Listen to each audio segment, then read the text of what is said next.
Once again, welcome everyone. My name is David Hain Menendez. I am the Executive Director of Pennsylvania Interfaith Power and Light. And again, welcome to the 2021 PA IPL Annual Conference titled Building Towards a Just Future. We will be getting started just momentarily. We have approximately about half the people that have registered for today already in the room, but I imagine that we'll have a few more floating in just a minute.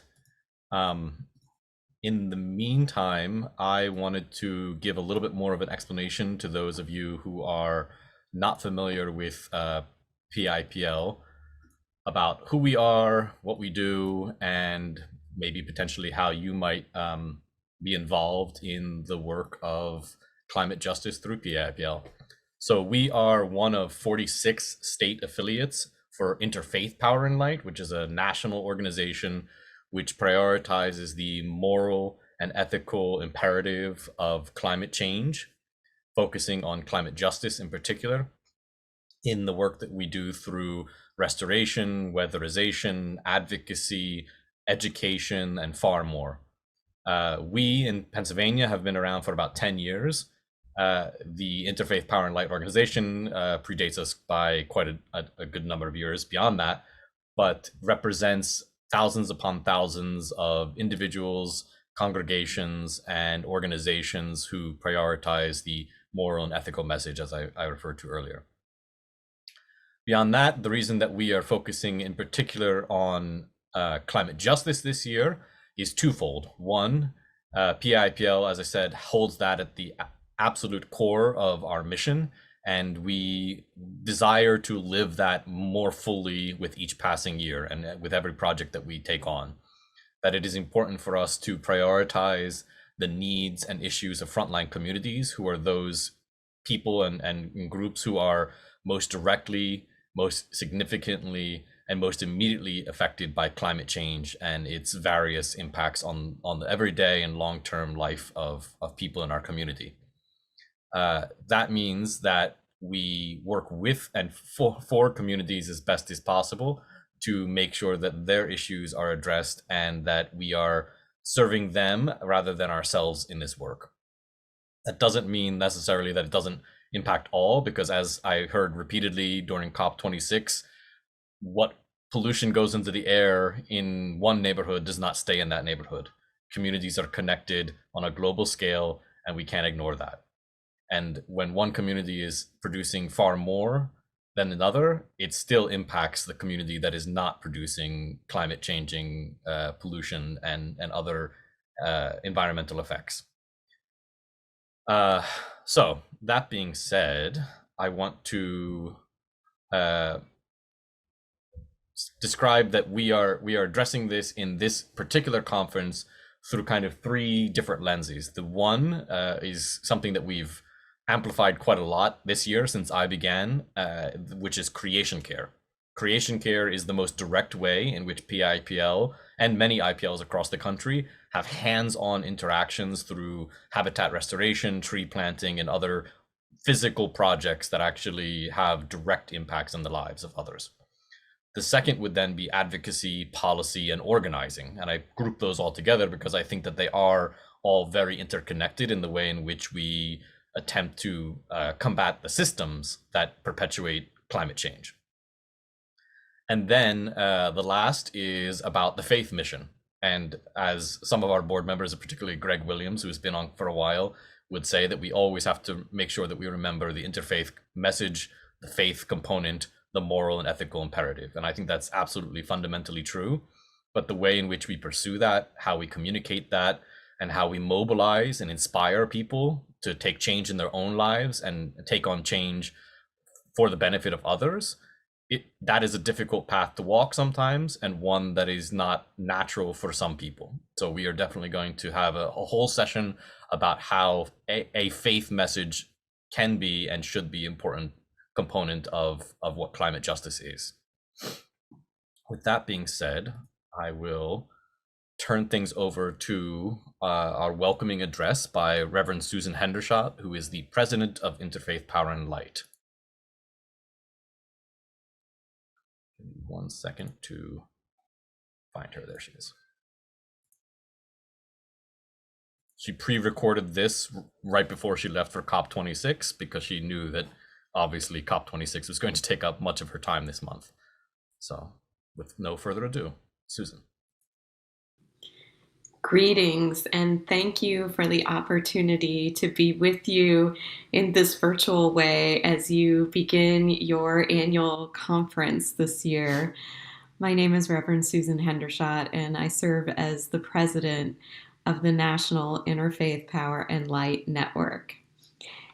And I want to begin today with a poem from the great Sufi poet Rumi. This being human is a guest house, every morning a new arrival, a joy, a depression, a meanness, some momentary awareness comes as an unexpected visitor. Welcome and entertain them all, even if they are a crowd of sorrows who violently sweep your house empty of its furniture. Still, treat each guest honorably. He may be clearing you out for some new delight. The dark thought, the shame, the malice, meet them at the door laughing and invite them in. Be grateful for whatever comes because each has been sent as a guide from beyond. This being human is a guest house. Every morning a new arrival, a joy, a depression, a meanness, some momentary awareness comes as an unexpected visitor. I don't know about you, but I'm tired of all of these visitors I've entertained over the past nearly 2 years.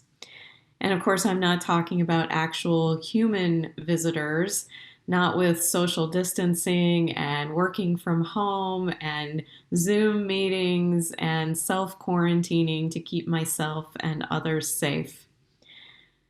I'm talking about those emotional visitors, the ones Rumi is describing in his beautiful and challenging poem that I just read.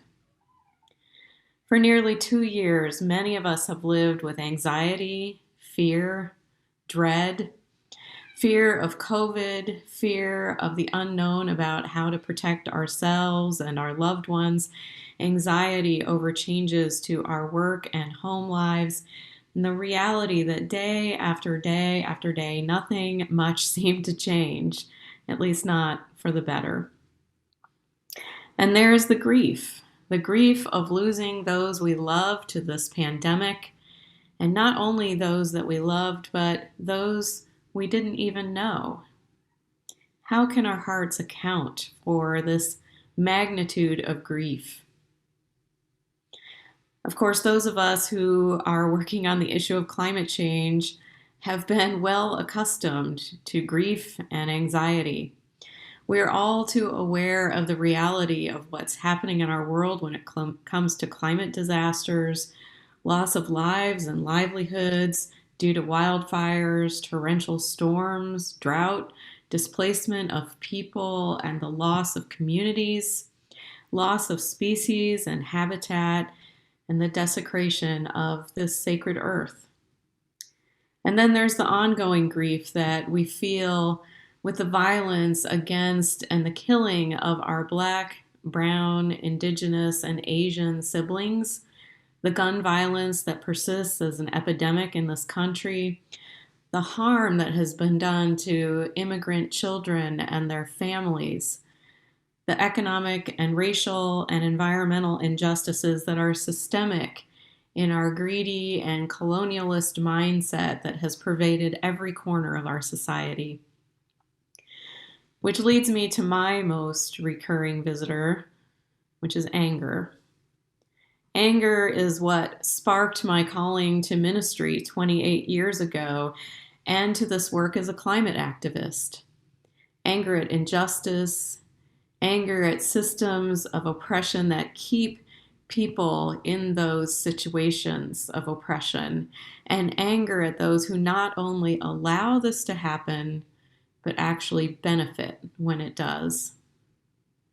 In the Christian scriptures, the book of 1 John chapter 3, verse 17 can be translated, Whoever has the world's goods and sees a brother or sister or sibling in need and shuts up their compassion, how does the love of God abide in that person? How does the love of God, the understanding of the interconnectedness of all people and the planet, abide in that person? It challenges me, and it should challenge all of us. Christian theologian William Sloane Coffin, who served as chaplain at Yale University and senior minister at Riverside Church in New York City, wrote about tolerance as being, quote, not easily enough disturbed, unquote. Not easily enough disturbed. In a lecture that he gave, he said, if you lessen your anger at the structure of power, you lower your love for the victims of power. But I don't believe that he meant that our anger should be destructive. Our anger instead must be constructive. It should be a measure of our love, and it must motivate us to action. Feminist theorist and writer Bell Hooks, in her book All About Love, says, quote, refusal to stand up for what you believe in weakens individual morality and ethics as well as those of the culture, and that fear is the primary force upholding structures of domination. I believe that what we seek, beloved, is a new vision, one that is grounded in love and justice and hope. Christian theologian Cynthia Molo-Beta, in her book Resisting Structural Evil, says that what love means depends on who we are. She says, from a theological and biological perspective, an ethic of love holds that we are mud creatures made of soil that is made of stardust, are an integral and utterly dependent species in Earth's tapestry of life, that we share origins, body matter, and ultimate salvation with the earth community, that we are charged with seeking the widespread good and not merely the good of ourselves and our own, that we are embedded in systemic evil that is enormously adept at parading as good, inevitable, natural fate, or social necessity. Let me say that one again. That we are embedded in systemic evil that is enormously adept at parading as good, inevitable, natural, fate, or social necessity. That we are beloved by a love that will not cease to love us, is more powerful than any force on earth or beyond, and loves the entirety of creation. That we are bearers of that divine and indomitable love, and that we are players in a story of hope. Players in a story of hope.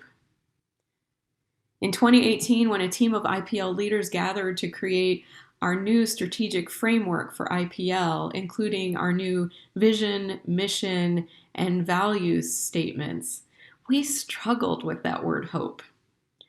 What did we mean by hope? Does hope negate our responsibility or action? Are we merely hoping that everything will work out, but not needing to work for it? Do we hope that we can pull ourselves from the brink of destruction, or must we actively work in order to make that happen? Are the two mutually exclusive? Hope and action.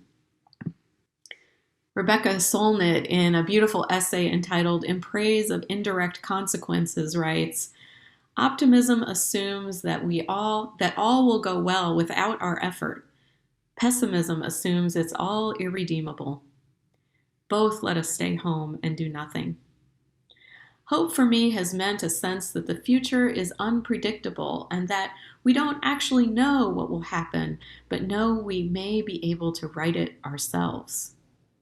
Hope is a belief that what we do might matter. In the Hebrew scriptures, the author of the book of Proverbs writes, without a vision, the people perish. What is our vision? What is the sacred the holy, that which is beyond and beside us, calling us to in this moment? How might we be bearers of that vision and hope to others in our communities, in our networks, in the faith climate justice movement? It begins with gatherings like this one. People coming together to learn, to deepen their understanding of climate justice and how those who have been made vulnerable in our communities and in our world bear a disproportionate burden of pollution and climate impacts. And it doesn't stop there. Because not only are you a part of the Pennsylvania IPL network, you are a part of the larger national IPL network that includes people of faith and spirituality from all across the country who are working together for equitable and just solutions to the climate crisis. You, all of you, inspire me every day with your vision, your love, your commitment to justice and love in action, and your clear understanding that the work that we do matters. It is not optimism, it is active hope. You are policy advocates, and you understand that collective action is needed in order to solve not only the climate crisis, but all the intersecting systemic injustices that are causing real harm to our siblings and the earth. You are movement builders and partners and work to bring leadership to the IPL network and the community, our community of supporters. You are working to change the narrative and help the public understand that what is needed is not merely one more technological fix, but a moral transformation steeped in religious values of justice, courage, compassion, love, and yes, hope. And you are centering this work in the principles of justice, equity, diversity, and inclusion. You know that it isn't what we do, but also how we do it that matters. This is the vision that can keep us and our human and non-human siblings and this beautiful planet from perishing. And we know that it will take not only a vision, not only our heads and our hearts, but our hands as well. Jewish theologian Abraham Joshua Heschel wrote, "Religion begins with a consciousness that something is asked of us."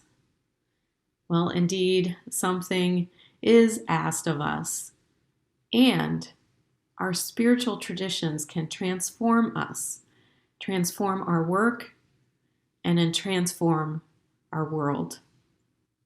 Let's continue this journey arm in arm, hand in hand, heart to heart. I'm grateful to be doing this work alongside you. Blessings as you share together during this important annual conference. Let's join together for a moment of prayer and spiritual grounding. Source of love and light, we join together to pray blessings upon this gathering. Let us strive to learn together, to increase our understanding of climate justice and how we can be active participants in the healing of the earth, its peoples, its creatures, its plants and soil. Grant us wisdom, courage, a sense of hope and justice, for it is by working together that we can accomplish great things. In the name of all that is holy, amen, and blessed be. Thank you.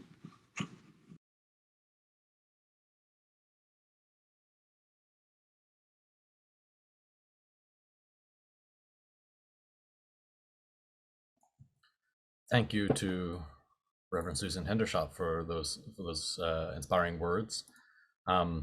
Next, we will actually be hearing from one of our biggest sponsors for the program this year, for the conference, Infinity Solar. We wanted to make sure that they were uplifted in a special way during the conference because of their generous support, and also because of the obvious alignment between the work that they do and what long-term PIPL desires to bring solar, renewable, clean, and sustainable energy to Pennsylvania. So I'm going to stop sharing screen for a moment. Hello, everyone. And I will spotlight Candace from Infinity. Well, thanks. Oh, my face is so big. Hi, I'm Candace Bradley with Infinity, and I would love to take this time to share our mission as an organization. As far as what we do, we have sort of a pyramid of 3 different groups of individuals that are passionate about mitigating climate change in any way possible. Part 1 is our solar group. We focus on both residential and commercial solar systems. And we fight for accessibility through creative financing methods, community programs, working with local sustainable energy funds and energy efficiency alliance that is actually in Pennsylvania and New Jersey. So we work on those boards for advocacy to move forward accessibility of solar technology to everyone. There are a lot of programs out there on our website. If anyone's curious about learning more about those programs, I encourage you reach out to us if you have any questions. The second part of the pyramid is energy efficiency engineering. As many of us know, the largest energy users on our planet are healthcare, higher ed, commercial, and industry. We feel we can make a very large impact with the largest of energy users by using engineering technology in HVAC systems and building automation systems to reduce overall energy usage and the impact on the surrounding communities. Less pollution and less energy usage means healthier communities, and we can measure the work that we do within those industries in fewer asthma cases, cleaner air, cleaner water in those areas. And that's a real inspiration for us. So the third part of the pyramid is our construction group. We are currently doing a project in Kane, PA with the retrofit of a rural community building called the PA Wilds. It's going to be the first passive house building of its kind in that area. And that WPPSEF project that we are in partnership with shows that we can revitalize rural communities in ways that are sustainable and beneficial to those communities. There will be an educational solar component that was just installed that we can share with the community. So the overall message about what Infinity is about and how we're connected to IPL and why we're passionate about this cause is be inspired project by project to increase accessibility and mitigate climate change. There's a lot of talk about advocacy and what we can all do. I challenge everyone to balance implementation with advocacy. Help come up with ideas that make these types of projects more accessible to everyone of all income levels. Every idea is a good idea. Let's continue those conversations. Let's try to get funding. There's multiple programs that have been a small idea within our organization of reaching out to the local water authority and seeing if we can create a leasing program within your water bill to help you get solar on your roof. That's in process at the moment. Partnering with other large capital partners so that we can do some of these larger revitalization projects and impact communities. Every day I go into healthcare facilities and I pitch projects that cost them money but have exponential benefits not only to them but to their communities and bridge that gap. Each of you can be inspired throughout different discussions today about how to implement your own ideas into the world, and it can happen. It's very possible and it happens every day. So you can make a difference one project at a time. Thank you so much. So next, I want to move us into what is essentially our annual meeting. I will also just tell everyone that I removed the non-video participants. So if you're in the room, but you actually have your camera off, you will no longer appear on anybody's screens. This is also for the purpose of letting you know that we are recording this session. You do not need to have your name or face recorded in the session, but if you feel comfortable doing so, obviously most of us have spent enough time on Zoom recordings to know that it is more comfortable to be speaking to an actual face than to a black square. But if you do not feel comfortable, as I said, please feel free to disable your camera or change your name. The name changing feature is done by hovering over your own picture where there is a dot or hitting the participants button at the bottom of your screen. The stop video is also at the bottom left corner of your screen at the moment. We will be providing the recording of this conference to people who have registered for it, obviously, and we want them to be able to have access to it if they were not able to make it or they could only make part of it. But we wanted to make sure that everybody was also comfortable in being on Zoom with us today. That being said, I do want to then, as I said, move into the annual meeting portion of our conference. Every year, we have to either reappoint or to appoint new board members to the PAIPL board. These new board members were approached due to their own commitment to climate justice and related activities in Pennsylvania, as well as generally their association with PAIPL already. We have already had discussions with them and have come up basically with a slate of individuals that we would like you as the participants and members of PAIPL to approve through essentially hand emoji and or actual physical hand. I would just take a minute to highlight the people who are all on the call at the moment. So I will start with the first person who I see. I will bring into the spotlight with me Dr. Tanya Kevorkian, who is a professor at Millersville, correct? Yes, and I'm not related to the other famous doctor. Tanya, would you like to tell us anything more about yourself and your desire to serve on the board? And then I will introduce the next person. Sure. Well, I put together a short bio, and based on that, I can kind of quote myself. I've been in Lancaster since 1997, so almost 25 years. I teach history, and even though environmental history was not one of my initial areas of focus, it has become so, and so has especially colonial Pennsylvania history. So I've developed a professional interest in the environment, and I think that goes back to my personal experiences with nature. I grew up on the northern end of the Adirondacks on Lake Champlain, and was constantly out in the woods, and really got a sense of nature and how important it is, and also just changes in nature. So that's a little bit about my background. I 2 years ago, 2.5, almost 3 years ago, I started up a very informal interfaith group in Lancaster out of my church, which is Trinity Lutheran Church in Lancaster, and the pastors and the rabbis I worked with were very supportive, and we had a good informal group. And then we kind of went dormant during the pandemic as we were starting to get more active. And in the meantime, Interfaith Partners for the Chesapeake had arrived, and I'm now active with them, and so is my church. And then I did meet a bunch of people through that informal work, which was excellent, and I learned a lot. Especially from a couple of the Mennonite congregations in Lancaster that are very active. So it was a good learning process for me. And so now I was asked to be on the board of PAIPL, and I'm very honored, and I hope my learning curve will continue, and that I can make a larger scale contribution and link up with more people. Yeah, we're very happy to have you in the Lancaster area in particular, because it's an area of growth for PAIPL that we are really appreciative of you being willing to serve and help us connect to the people there. Thank you. Yeah.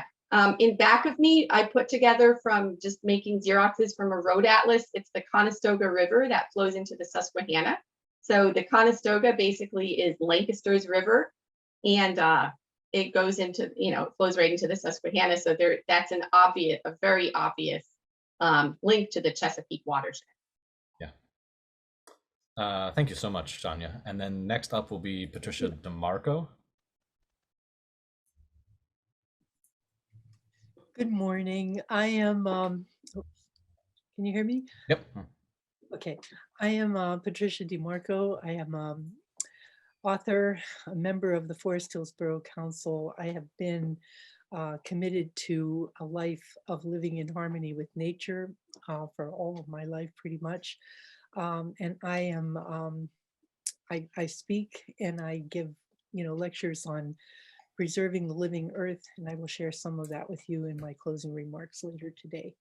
You can find out everything you want to know about me at my website is patriciadimarco.com. Thank you so I am much. thrilled to be part of Interfaith Power and Light as a recipient of the Visionary of the Year Award in 2018, which I had to accept remotely because I was having chemotherapy and surgery that week and was not able to attend in person. But I have been delighted to be affiliated with the Pennsylvania Interfaith Power of Light for a number of years. Thank you so much for inviting me to be on your board. Yeah, thank you, Patricia, so much for being willing to serve and also strengthening our presence in the Pittsburgh area. Next up is Phyllis Bloomberg. Hi, and welcome. I've been active in environmental justice for more than 50 years. Since I attended the first Earth Day in 1970, I've worked to repair the ozone layer and reduced acid rain, and now those seem like they're tiny problems compared to what we're facing now. And obviously, I'm even more dedicated and passionate to avert the effects of our current climate disruption, since the consequences are much more dire than they were in 1970, and we only continue heading toward more problems. The future of all humanity, as we all know, attending this conference, depends on all of what we do here, and I'm a person of action. So I decided that I would act. 2 years ago, I retired from my job as a university professor and an administrator.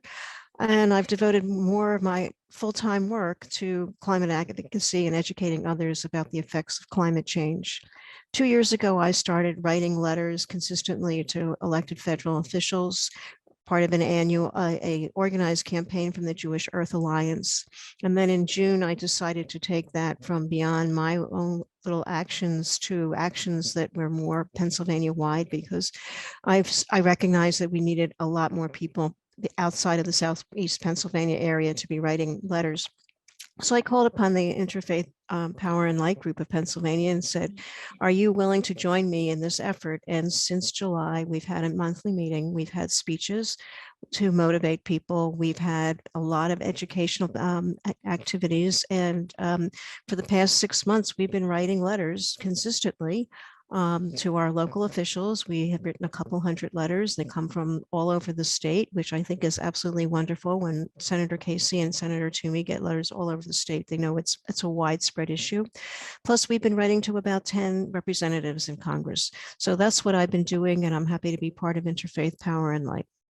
And my closing remark is change takes a long time, but when it comes to climate change, the change is urgent and we must make big changes. And we can shape the future we want with a safer future, a safer climate. And I believe that's through advocacy and through interfaith work. Thank you so much, Phyllis. And she's been instrumental in really pushing our letter writing campaign, as she referred to. And we'll be hearing from Phyllis later in one of our sessions. Next up, we will have Kelly Yagatich. Hi, everyone. I apologize. I stepped away for a second, so I'm not exactly sure what the prompt is, but I think it's to introduce myself. Yes. So I'm going to go ahead and do that. So yeah, hi, my name is Kelly Yagatich. I live in Pittsburgh, and I'm really excited to be joining the board for PA IPL.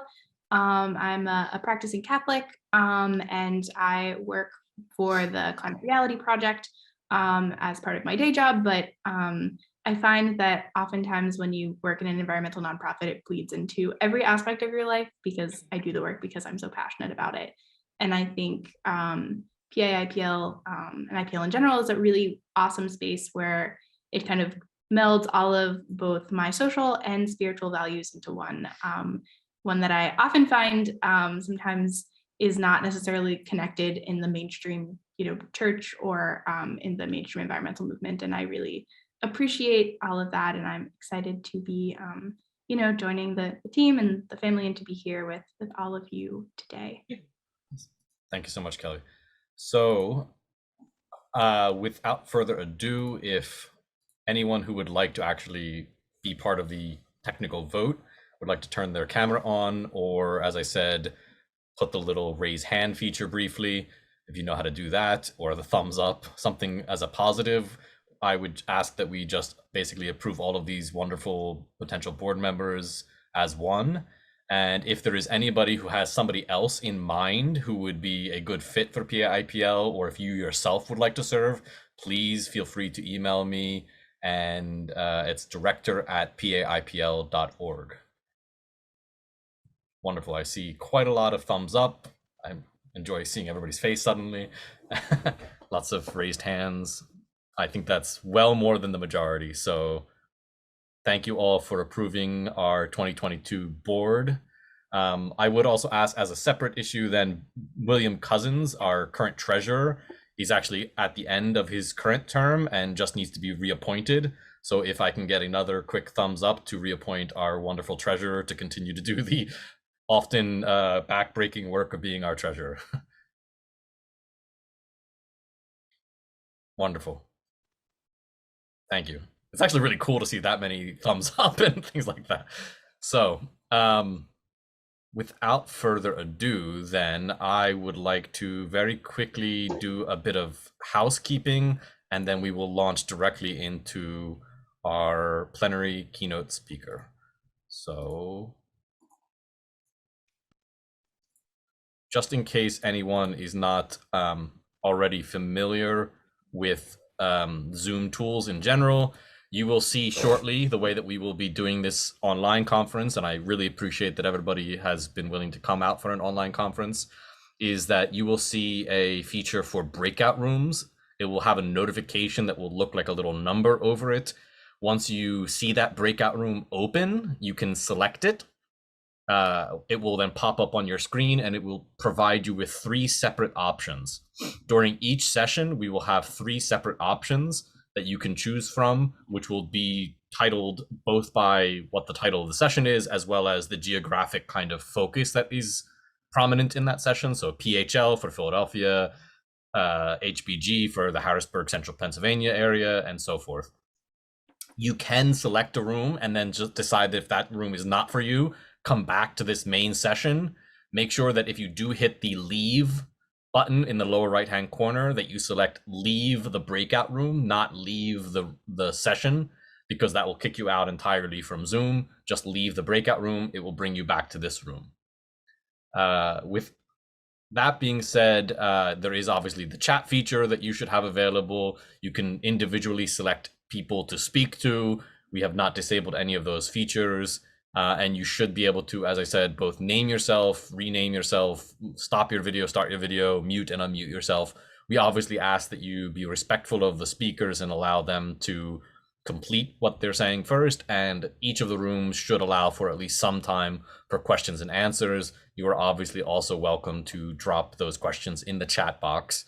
Lastly, I will say that the Zoom breakout sessions will also be recorded by the PAIPL staff member who will be the host of each one of those sessions. So both this main room and the individual breakout rooms will be recorded. Now, back to our actual programming. Are the 3 people that have hands raised, just they're still up from before? Yeah, I'm just gonna lower your hands. So now we have the very, very unique pleasure of welcoming our plenary speaker, Bishop Marcia Dinkins, who honestly, the bio and the amount of wonderful, impactful work that she has done in her career, I mean, I think we could spend practically an hour just sort of counting the many amazing things that she has already done. But the reason that we asked her to be the speaker for today, for our topic of climate justice and building back better, is because of the very practical and sustainable way in which Bishop Dinkins approaches organizing in the community and also connecting that especially and most potently with frontline communities. She works in women's issues related to mental health and abuse. She works with BIPOC communities in Ohio, with Black Appalachia, with the Ohio IPL, our affiliate in Ohio. She has done so much throughout her career that it exemplifies the very type of work that I hope that this conference has the ability to speak to. The format for the plenary will be that Bishop Marcia Dinkins will speak first, have her time, and then we have two respondents to actually not only respond to those comments and give their own perspective, but then to engage Bishop Dinkins so that we can hear the actual conversation between three people who are involved in this work from three very different perspectives. So we'll mirror some of the work that you'll see in the sessions, but we'll prioritize Bishop Dinkins' thoughts and comments. Without further ado, Bishop Dinkins, are you ready? I don't think you're ever ready, but I'll say yes. And I just know that it's not the whole truth. It's just the partial truth because I'm never ready. But thank you all for allowing me, one, to be the keynote speaker. It's both an honor and a privilege, and it was also a surprise. So for those of you who recommended me, thank you. I am just glad to, be here among so many individuals who are fighting so diligently for climate, for environment, for justice, for the sake of our own healing. We know at this particular point in time of our lives, we are experiencing so much grief, so much loss, so much tension, so much urgency. There's so much that's just going on that it's like turmoil around here, and you really don't know which corner of the earth you should go to first, because when you're putting out one thing, here comes another thing. In my conversation with David, I'll be honest, I wrestled because it's always about what is that thing that needs to be said? What is the thing that you want people to walk away with? What is it that you need to be heard? But what is that also that needs to be held and supported that catalyzes us into the next? We're in the now, but what catalyzes us to the next in this fight? What catalyzes our voices and the passion that we need in order to continue to move, because we are also experiencing so much despair, so much apathy, so much inertia. And I loved how Reverend Hendershot talked about this hope, that we need, and it's hope and action, two separate things.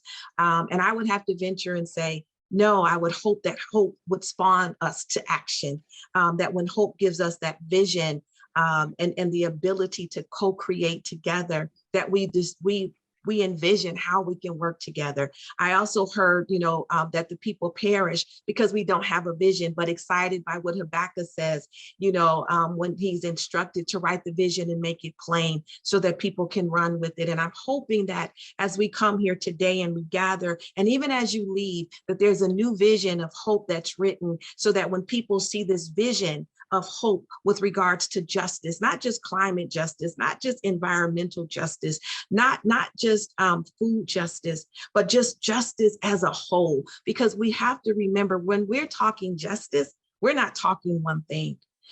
Justice is not just, 50 different fights. Justice is one fight with 50 different rounds. And you all find yourself in the climate round. I've been asked to really speak about the work that I do. And the work that I do is I do it, number one, at the intersection of my faith. There's a moral imperative. When I, came in I don't know how people do where they are in their spiritual life, but, in our belief, you come and you know that you're accepting a call. And one of the things that when I accepted the call, I had to realize that not only was I accepting a call to be a voice to the voiceless, or as Isaiah 1:17 says, for the widow and the orphan, but the community as a whole. And to also realize that this voice had another voice attached to it that I didn't really recognize, or even did it echo, because I had not been I had not been brought into it. And so what that means is what? That a lot of times we come in our faith and we don't really talk about justice. You know, a lot of us are not indoctrinated into justice when we start. It is as we go along. And so I've learned that, you know, that this is just one face. When God says, I am the face of justice, that we have to realize, what are we looking like? And that's been the preface of my work, asking myself a lot of times, what am I looking like? If I can sit here, you know, it's one thing to preach and teach, but it's another thing to hold and support and to walk with the community. It's another thing to be in relationship with the community. It's another thing to organize, advocate, and activate the community. It's another thing to look at the community trauma and look at how we not only individually heal, but how we collectively heal. How do we come to a point when we're talking about climate? We're not just talking about climate, but we're talking about the impact that it has on our environment. We're talking about not only the infrastructure, but the human infrastructure that's needed. We're talking about healthcare in a way that is addressing the needs that we have when we go into a doctor's office. And so I do this work because I need the doctor to understand that what you do is connected to what I do. You know, I need people to understand that the work that I do is not just about climate justice, it's about economic justice. It's about racial justice, because climate justice is economic justice. Climate justice is racial justice. Climate justice is healing justice. Climate justice is transformative justice. Climate justice is justice. And when we can come to a point of understanding that we're having a much broader conversation, that this ecosystem of justice has to bring in all of our voices, it has to bring in all of our language, it has to bring in all of our hearts, then it makes us a little bit more curious as to how it's impacting others. And so when I do my work, I dial it down away from myself and I make it more people-centered, because there are people who are in different communities who expect climate or who experience climate or environment in different ways. And so what I've been doing is organizing clergy. I've organized clergy from the state, from the local level, all the way to the national level, so that they can bring voice and visibility to the issues that we experience. I've worked with clergy to help them understand that we cannot just have a single layer hum, as I like to say. We have to have a universal hum where we're all entering into the room and we're humming together, and there's an echo chamber that's humming the sound of justice that we all need to be activated by. I work with clergy to help build them into the wisdom and knowledge that they have, so that they can have social justice teams in their churches and building out social justice teams in their community, but also holding clergy accountable to justice, because justice is not just within the four walls that we sit behind. If I was really honest with you, I'd say that was Christian redlining and spiritual gerrymandering, where we've already said this is safe for us. We've got to get beyond this and break that sacred secular divide. We've got to come. So I have worked with clergy to help break that sacred secular divide, to become a church without walls, because the only way you're going to see the climate problems is if you're in the community. The only way you're going to see what's going on environmentally is if you're in the community. The only way you're going to see if somebody is hungry is if you're in relationship with the community. The only way that you're going to see the degradation of the community is if you walk with the community. The only way you're going to understand the trauma of the community is if you're sitting and you're listening to the community with an empathetic ear, understanding that what is continuing to perpetuate within their community is the traumas that's connected to the issues that we work with. And that's what I do. I connect voices. That's what we're supposed to do, is connect voices. And so as I think about, Pennsylvania and all those working, for climate justice, and we work for sustainable progress, which connects and uplifts us all. But it's also important for us to understand the differences between these movements and coalition building and community organizing and advocacy, and how we weave all of these moments together to build and be the change we want to be and see. Marcia, why are you saying there's a difference? Well, there is. There's a difference. And a lot of times we don't realize, and I've had to educate clergy about that, because a lot of times we don't realize we can build a climate movement. And that's always centered around urgency.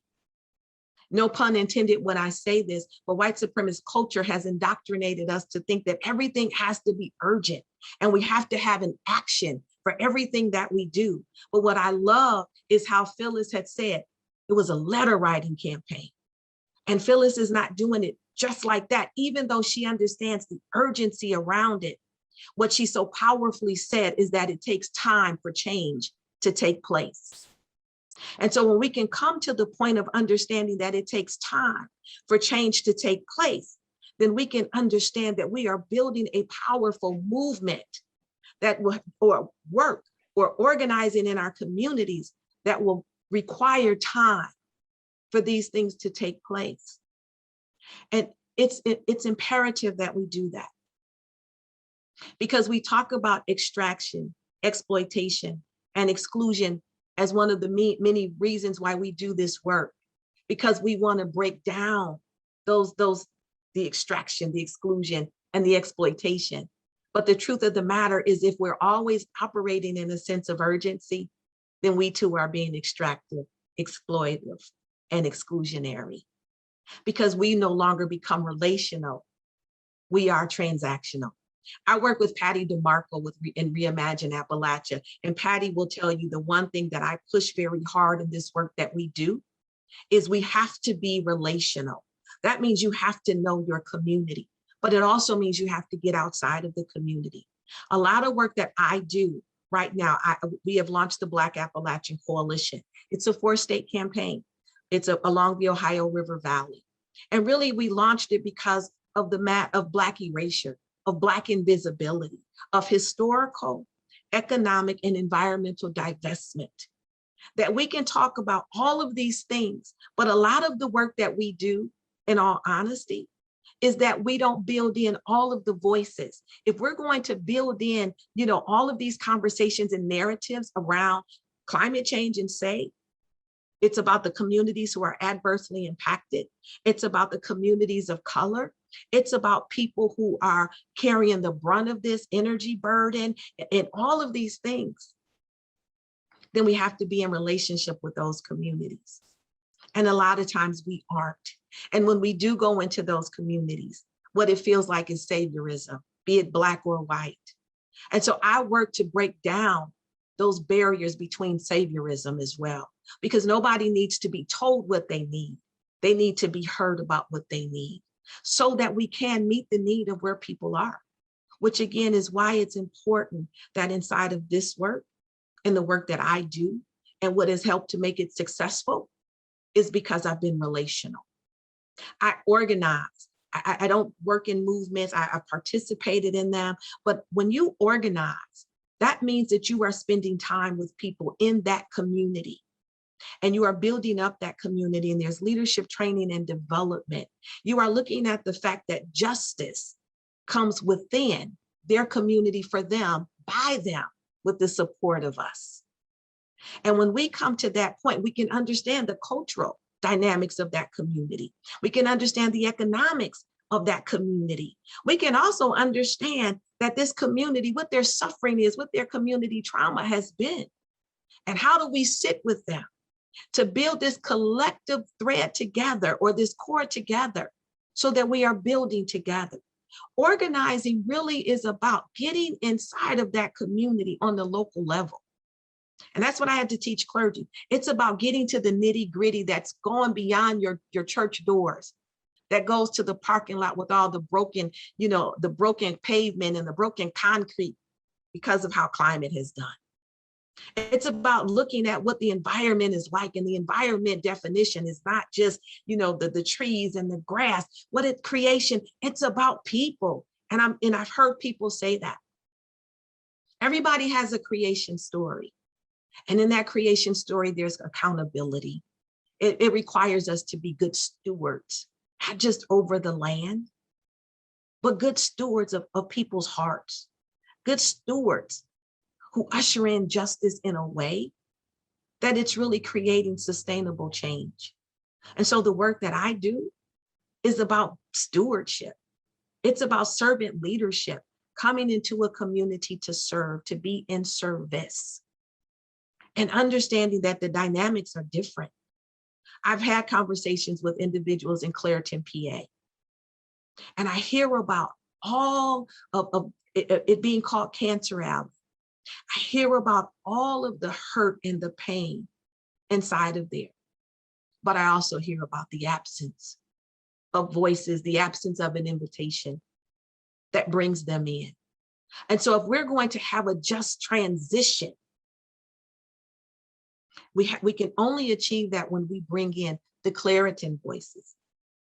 We have to really understand. And another thing that I do is I work with 5 other Black clergy women, and we have launched the Black Church the Green movement.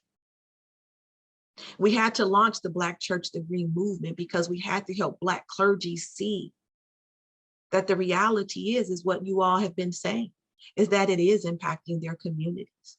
The Black Church the Green movement had to be launched so that people could see themselves inside of the fight. Because the way that we talk about climate sometimes, it doesn't feel like it meets me where I am. It doesn't feel like it meets my community where it is. It doesn't feel like it's really impacting my child. It doesn't feel like it's calling my name. It doesn't feel like an invitation to the fight. Because what I'm hearing is the urgency.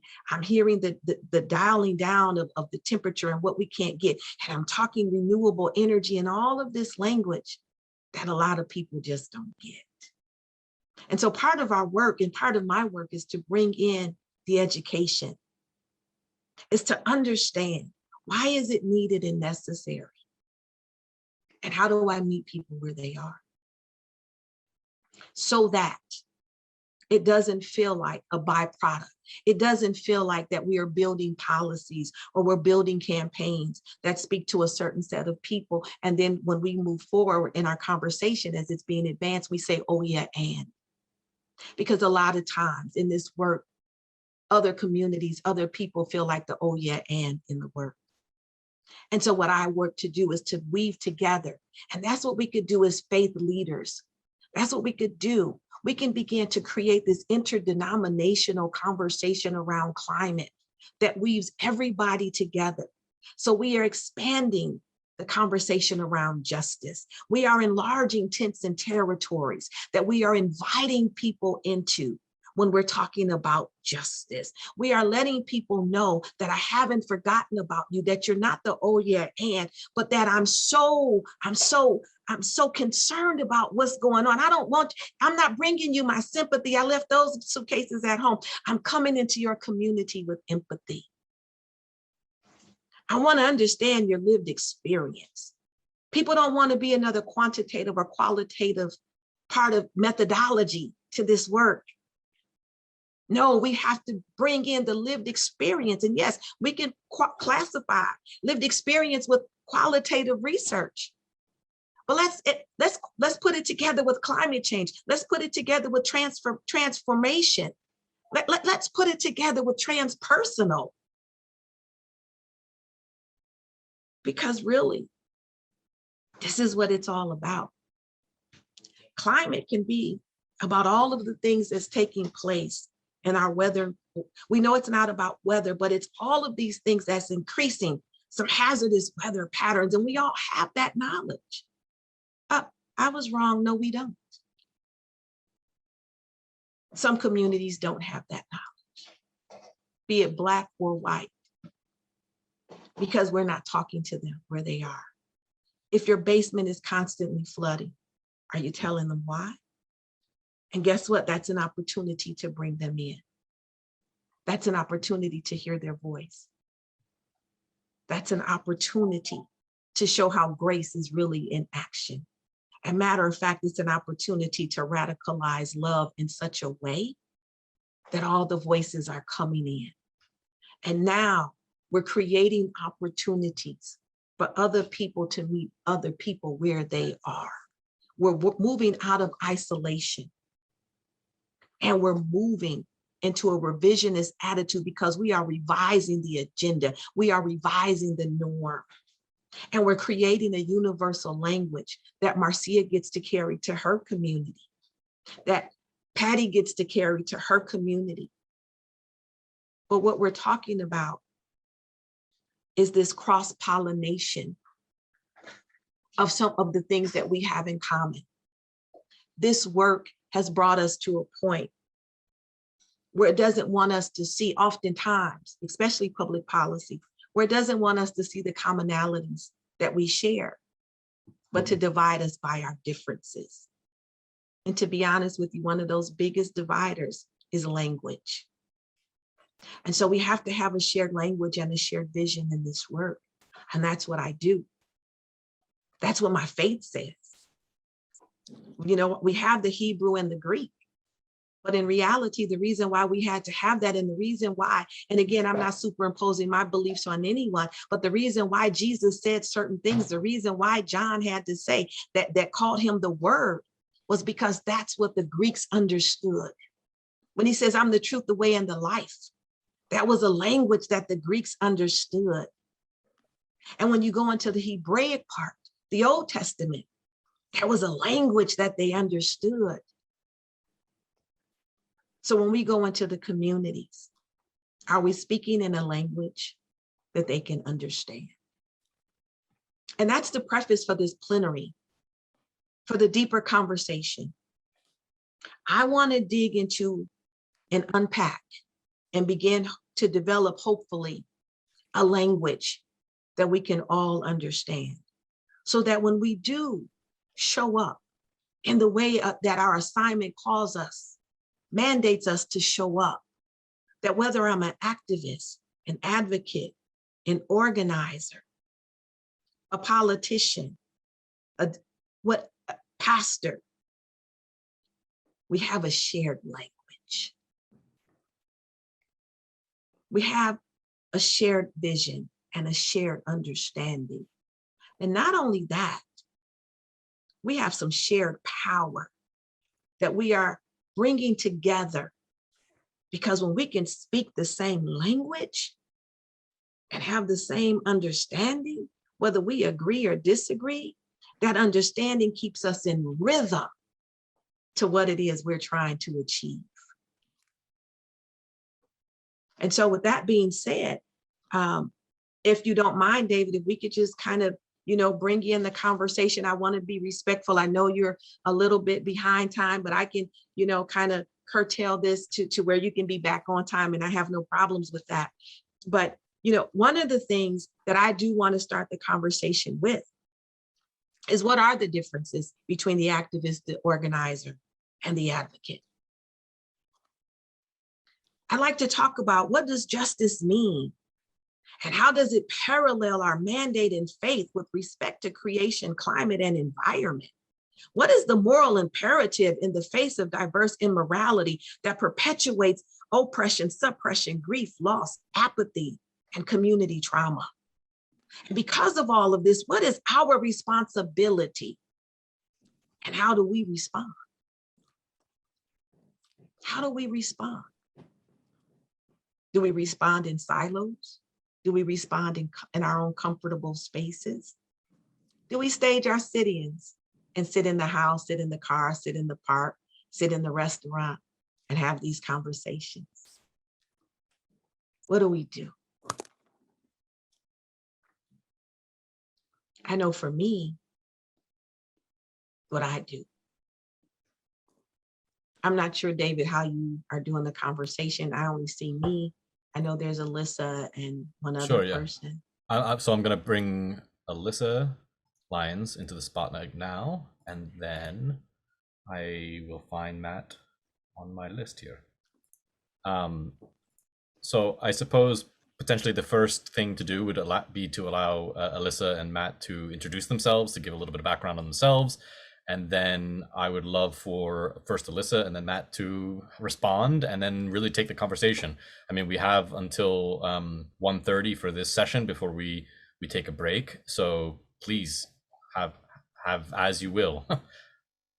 Yeah, awesome. Hi, everyone. Good afternoon. Happy Sunday indeed. I hope you're keeping warm. Thank you so much for having me. And I'm excited to join you all today. Also want to thank the session hosts. Want to also thank Bishop Marcia Dinkins for inviting me here today.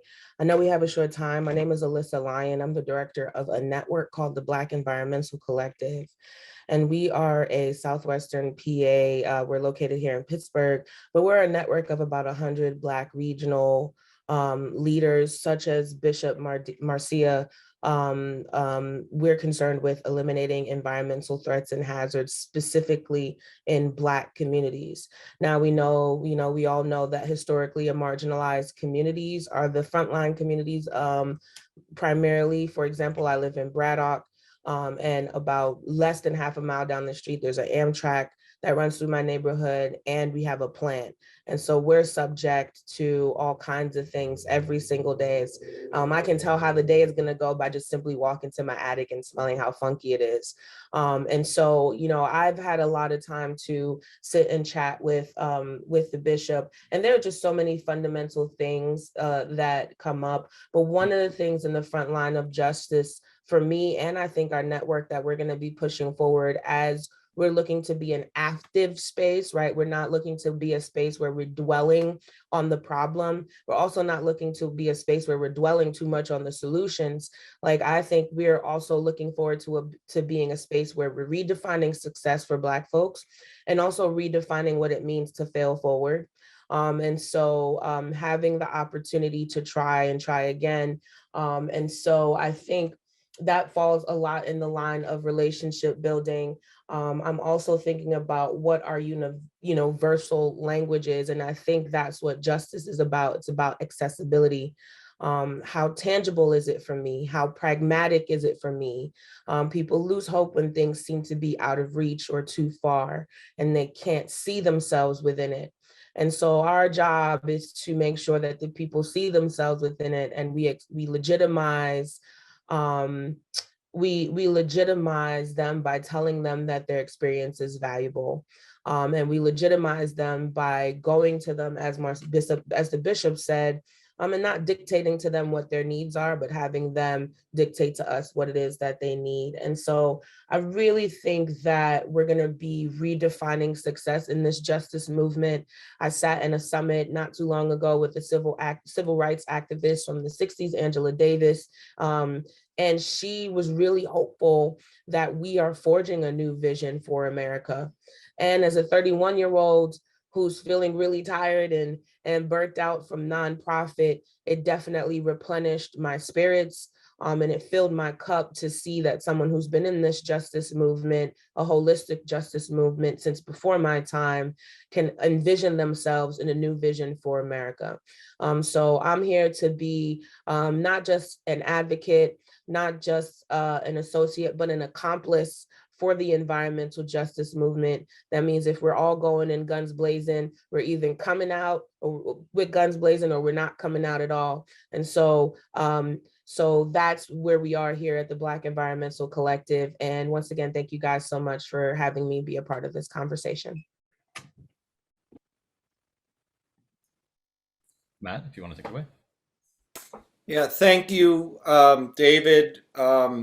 Thank you to Interfaith Power and Light for inviting me today. It's an honor to follow Archbishop Dinkins and Alyssa Lyon for this part of the program. My name is Matt Mahalik. I'm the director of the Breathe Project in Pittsburgh. We are an organization that acts as a coordinator of about 50 other organizations, all working together to address ongoing air pollution injustices in southwestern Pennsylvania. We include helping provide organizing support for local communities who want that. We do a lot of communication support work. We also have a lot of members who have a lot of public health expertise and a lot of air quality expertise. And so we serve as a hub of trying to integrate all of these things in meaningful ways in partnership with local communities to make a difference. And the reason why it takes all of this is because we have a very serious ongoing air pollution problem in southwestern Pennsylvania that has some very serious levers of resistance that have evolved over the last 150 years that aren't easy to replace. When Kathy invited me to be on this panel, she asked me to be a numbers person on climate change stuff. And I think she's done that because of my background in being an engineer and a professor and someone that runs this collaborative. And I guess the point that I want to make there is it really comes from the perspective of how expertise can be helpful if it is put in the service of community members who want that expertise, and if it can be integrated with the direction that local community members want that expertise. And is especially important about public health information and to map out how the injustices fall, the gap between what exactly is happening right now and where things can be and should be by understanding that information in a meaningful dialogue with people, which I think is one of the messages that Archbishop Dinkins was mentioning earlier. So let's talk just a second about air pollution and the connection with climate change. So just to give you an idea, a study was released earlier this year that shows that 10.2 million people worldwide die every year from pollution from fossil fuel combustion. And 9 out of 10 people in our world live in an area where the air pollution exceeds what the World Health Organization guidelines should be. Most of those deaths happen in China, India, and developing countries. But we still have serious air pollution problems in the US and in Pennsylvania, and especially in Allegheny County. In the US, over 350,000 people die per year from air pollution from fossil fuel sources. That's about the same scale deaths that we're experiencing from COVID-19. And in Pennsylvania, that number is about 25,000 plus extra deaths per year for people older than 14 who die from exposure to pollution levels from fossil fuel combustion. And Pennsylvania has the greatest number of excess deaths due to exposure from particles from fossil fuels per 100,000 people than any other state in the United States. Now, justice is about allocation of society's goods, about who has access to what and how the process is determined that people gain access to those goods. And if we look at how we are allocating our funds, justice is not on the picture right now. The G20 governments provided over $584 billion in direct budgetary transfers, tax expenditures, price support, and public finance for investments in fossil fuels at home and abroad. And the US's subsidies are somewhere between $10 and $15 billion per year, despite having mature market and access to huge amounts of capital on the market. These investments are all in the wrong direction. And what we've learned from the Glasgow Agreement that was just released today, that human activities have already caused the 1.1 degrees Celsius warming of our climate, and we've only got 11 years left in our overall carbon budget if we continue burning carbon at our current catastrophic rate. And in order to limit the warming to the 1.5 degree Celsius target of the Paris Agreement, we need to reduce our greenhouse gas emissions by 45% by the year 2030 compared with our 2010. And unfortunately, where we are right now is the current Paris Agreement pledges are 13.7% above the 2010 levels by the year 2030. And at this level, it means the Greenland ice sheet will disappear, coral reefs will disappear, and all of the havoc that is unleashed throughout our world that will impact people who are most vulnerable is a certain path that we're currently set on. It doesn't help to slow down heading westbound on the Pennsylvania Turnpike if you want to get to Philadelphia. It doesn't matter how slow you go, if you still go in that direction, it's still the wrong direction. So the face of humanity affirms that we need to change direction, and that's what our data are telling us. We need to embrace the extensive community needs and community desires for justice in investments that get us in the right direction. It requires us to realign all of our institutions with this perspective in mind. And we need to see how our interactions and systems continue to set the stage for increasing tragedies for the future and our children's future if we don't move to change things. And that means we need to partner and we need to figure this out by listening to what people need, changing the allocations so that justice emerges, and bringing to bear the expertise that can make it happen. And with that, I just want to pause and say thank you for the opportunity to work with you all and to figure this out together. Thank you, Matt, so much. I see Tanya has a hand up, and I'll turn to her in just a second. But I think that the remaining 10 minutes, I would love to frame potentially in this way of why justice? Why is it climate justice? You know, I think that's a question that when I talk about PIPL, and as I said in my opening remarks, we are firmly focused on climate justice, not just climate, not just the environment, not save the birds, not, I mean, like, those are all in of themselves worthwhile causes, right? But we are about linking faith communities, individuals of faith and conscience to what it means to be in support actively, as the bishop said, actively living this life of justice through our faith. So I think what I'm trying to put a fine point on is, why must the justice part be so integral from your perspective of this work? And whoever would like to take it, go for it, and then I will next turn to Tanya.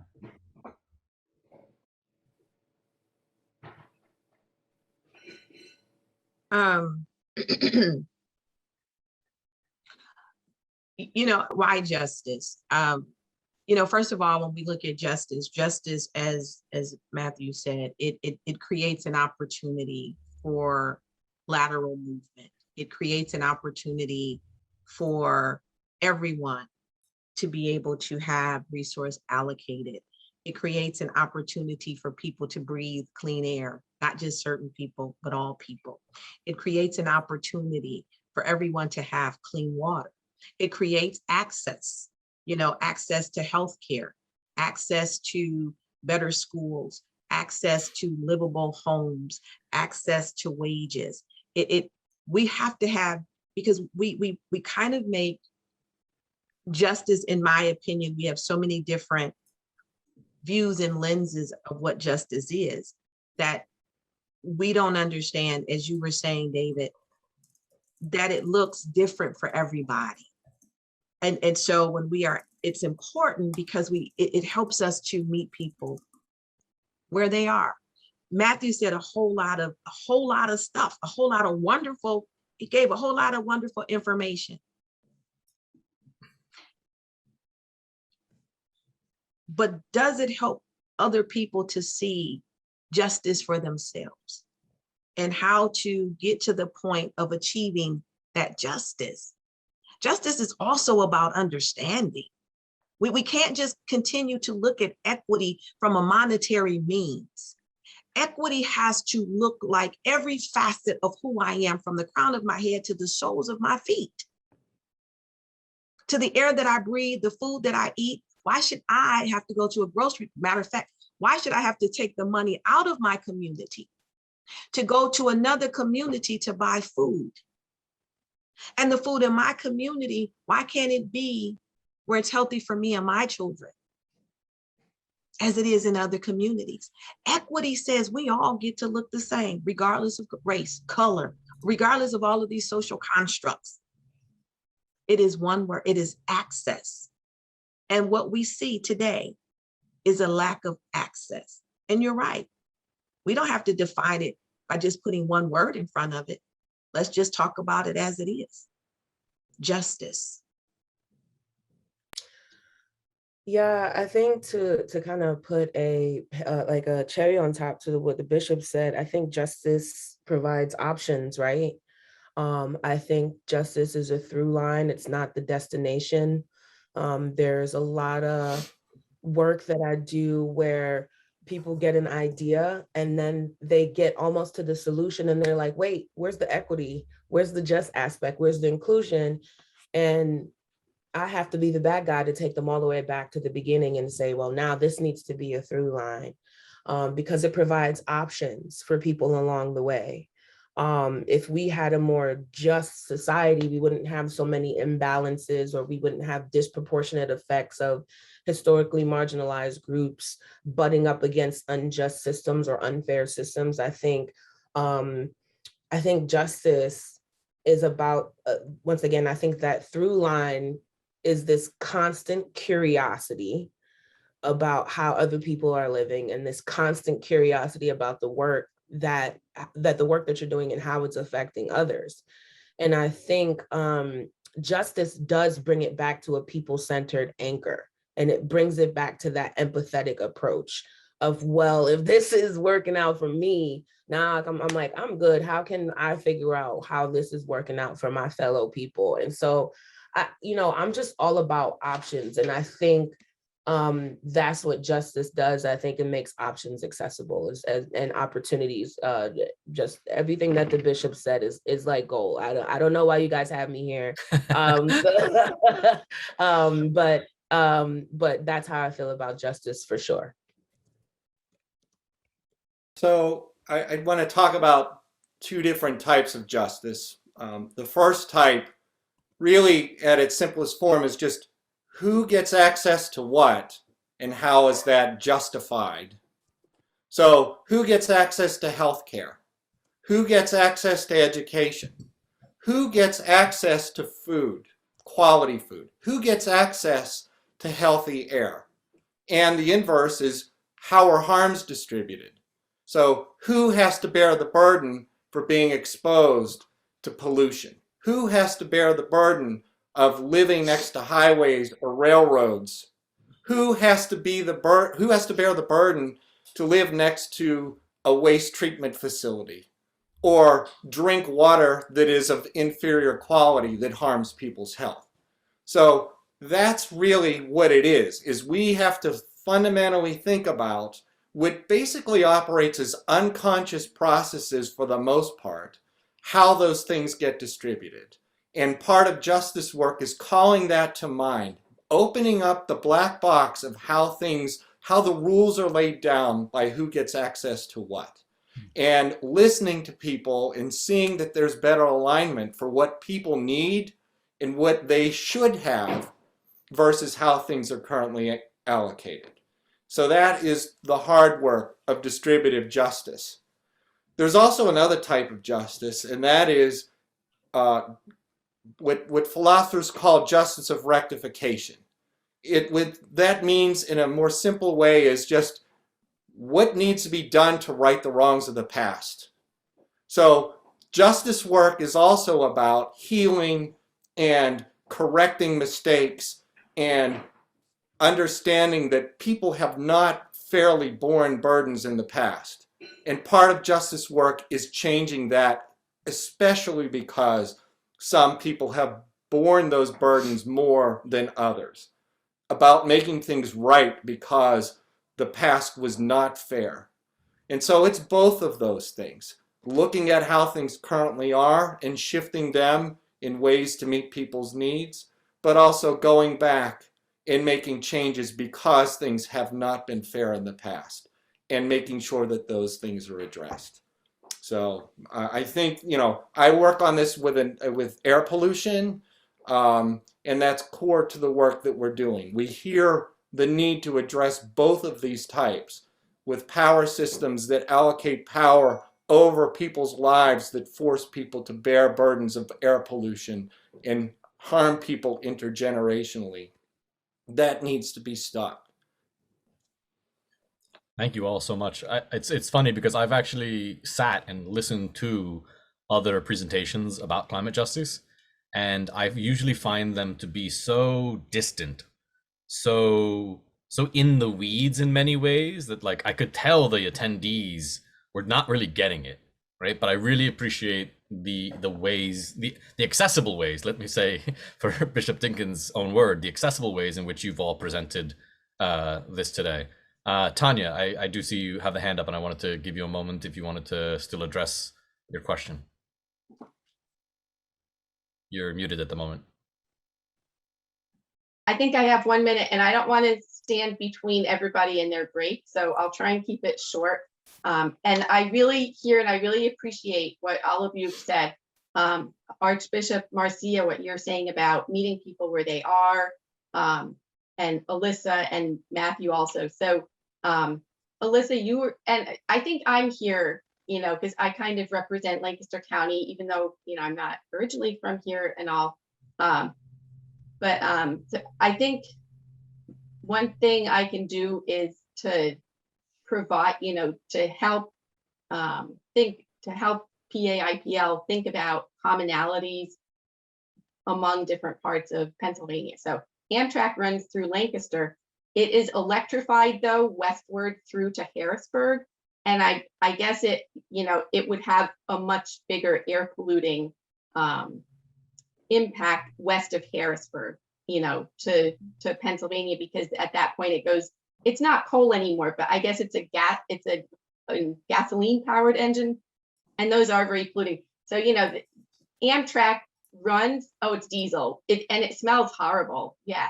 But being electrified almost always, you know, as far west as Harrisburg, that means that from Philly to Harrisburg, the environmental impact of Amtrak is different from what it is to the west. Although I believe a lot of the freight is diesel, right? And freight trains run through Lancaster also. Another commonality is actually Lancaster and Allegheny County are pretty much tied for the 12th worst air quality in the country. I just looked this up in an article that was 3 years old, but Lancaster County has a huge volume of particulate matter. You don't think of it because it's cows and countryside, but that's how it is, partly because winds, partly because of the Brunner Island coal plant, which is just in Susquehanna, just west of Lancaster. So actually Lancaster County shares bad air with Southwest Pennsylvania. That's potentially one thing we could emphasize, you know, and try and think of concrete ways to address that and motivate people, because every year when the air quality report comes out, Lancaster is mentioned, it's in the newspaper. And so people are aware of it. And this would be one way to motivate people, you know, hey, do you want your relatives with asthma to have a longer life? You know, write some letters to your politicians, that kind of thing. And then one more thing I'll mention is a year ago, I did, while I was teaching remotely, I did a project with my environmental history class on rivers. And it turned out my students from across the state really had a relationship to the rivers in their neighborhood or their town. And that would be another way to, you know, get people to think about water. It's via specific rivers. So thank you guys. Sorry, I did go on a little bit. Thank you, Tanya. David, may I say one thing, please? Please. Thank you for that, Tanya, and how you were able to weave that together and to show the commonalities. What I don't want us to get, and what I'm hearing, and I think the part that really just is a grab for me a lot of times, and Patty knows me, so she'll hopefully you'll back me up, Patty, is that we can't make assumptions. You know, and what I mean by that is a lot of people don't. Matthew gave out some wonderful information, which I think always helps to build out data-driven campaigns. But you also have to take into consideration some areas where people are. And so when I'm talking about meeting people where they are, you know, we cannot make the assumption that everybody's going to know what we know, and they're going to approach it the way that we approach it. There are a lot of Black families, even though Black children have high rates of asthma, they don't attribute it to the pollution. They attribute it to birth. They attribute it to something being hereditary. They attribute it to, this is something that my father had, and this is who had it, because our physicians aren't talking about it in these particular ways. And so I just encourage you, you know, if you are going into lower income communities or more adversely impacted communities, and if you are able to have conversations with people of color and Black people and low income people, I encourage you to remember that there's a conversation that needs to be had, not discrediting anyone, But, you know, rule of thumb, when you go to college, they always say keep everything at a 7th or 8th grade level, not to diminish anybody's intelligence, but at the same time, just understanding that there's a set of dynamics that is going to be so different than what each of you experience or each of us experience because of where we live. Not every Black community has green space. Not every Black community, you know, has a lot of the things that other communities have that we all live in. Tree-lined streets, or, you know, parks with trees and all of that, you know. So will they even understand? So again, I just want to just say, as you think about moving forward, and to piggyback off of what David was saying, if we are really going to create this powerful through line that Alyssa mentioned, if we're going to get people to take action like Phyllis is moving towards, or as Patty has said, and in the work that she does and in her wonderful book, we have to remember that people's lived experience is so much different from where you live, that their lived experience is so much different, or their conversation is so much different from where you are. And so again, I can't say it enough. In order to be in relationship with me, you have to speak my language. You have to speak my language. What is my community's language? What is the trauma language of my community? What is the harm to the community? What is the harm to the ethnicity or the race? But also realizing that degenerative policymaking is going to take an extremely long time to remove, because this framework, that it is already said who's deserving and who's entitled, who deserves and who doesn't deserve.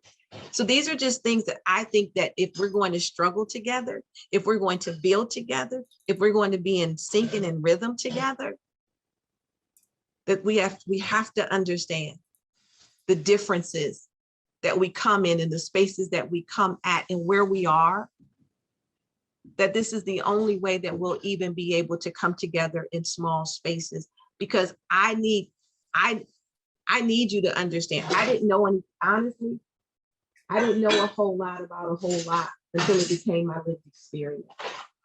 A lot of parents don't know that lead takes away, for every 5 deciliters of lead in their child's system, they lose an IQ point, because doctors, they diagnose Black children with ADD and ADHD. They don't look at the other factors. So I implore you to also, as David was saying earlier, let's look at justice in so many different ways, that maybe the first form of justice is just being able to communicate in a way where we understand and we learn with one another and from one another, so that we are creating the access points and the through lines that doesn't always have to have us go back to the starting line. Thank you so much. So I just want to be respectful of everybody's time and make sure that we also get a break. I think that this has set a great foundation for the conversations ahead. I want to thank so sincerely Bishop Dinkins for all of your words. I haven't known you long, but I am always very inspired by just hearing the way in which you communicate. And I think that it goes to speak to exactly what you're talking about, that the way in which we communicate is fundamental to our work. And I think that a lot of what you'll see throughout the day revolves around elements of that one way or another. So I hope that everybody will come back, obviously, for the later sessions. For the speakers, I would love if you could try to be back just a couple of minutes before. For everybody else, at 1:45, we will be kicking off and opening the breakout rooms. So please, everyone, have a nice about 10-minute break or so, and I will see you all back here at 1:45. Thank you again to Alyssa and Matt as well. Take care.